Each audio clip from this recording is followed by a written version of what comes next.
morning. Hope you're doing well today. I pray God's blessings be upon you and your family, and that He will meet your needs today, and I know He will. He has promised to do that in His words. Said that He already knows what we have need of, and all we have to do is ask. In a day and time in which we live, and it's been going on forever, it's not like something that just started, but the devil does not like it when a church dwells together in love and in unity. His goal is to get in there and disturb it, and to break it up, and to split it if at all possible. And we see that happen today in this day and time across denominations. The church becomes divided on something, and sometimes it's trivial, sometimes it's something that's needing to be done. But if he can get a foothold in there, his goal is to bust up and break up the unity. And in Psalms chapter 133, I want you to listen to what it says.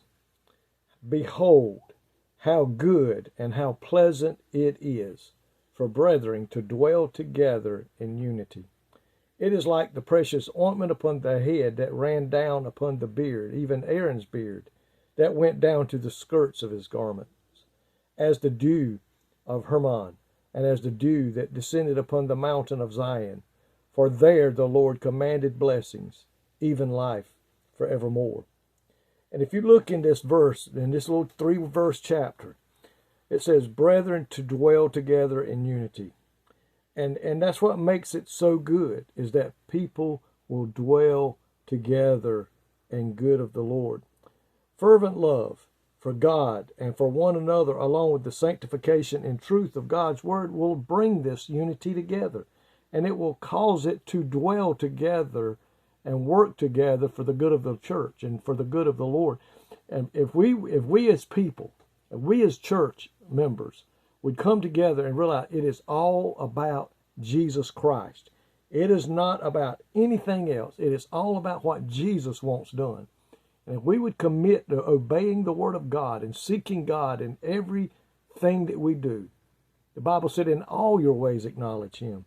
And that was Jesus' prayer. If you go to John chapter 17, Jesus prayed that His followers would be established in love, in holiness, and unity, because He knew that if a discord came about, that the Holy Spirit could not work or operate in their midst if there was division based upon sin and selfish ambition. Today, the church needs to be sharp and keeping an eye out for these little things that may pop up, that the devil is trying to get into a church to bust it up, because he wants to do anything he can do to hinder the work of a church and going out, winning the lost, bringing them into the fold of our Lord and Savior Jesus Christ. He's going to do it. He's going to trip them up. He's going to cause men to get mad at each other, women to get mad at each other, the body to get upset with the pastor to get upset with the body. Whatever he can do, he's going to do to break up the kingdom of God's work down here. And folks, we must be on guard. Everyone from the preacher down to the person sitting on the back pew, the last person on the back pew. We have to be on guard.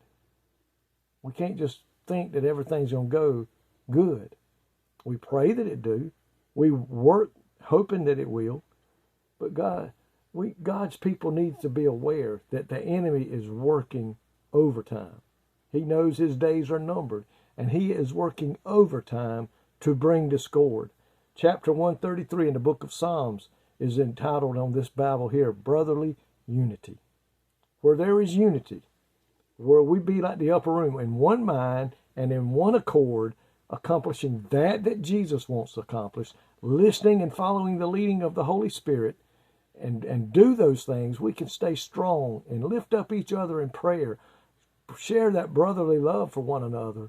We can stand victorious for the cause of Christ.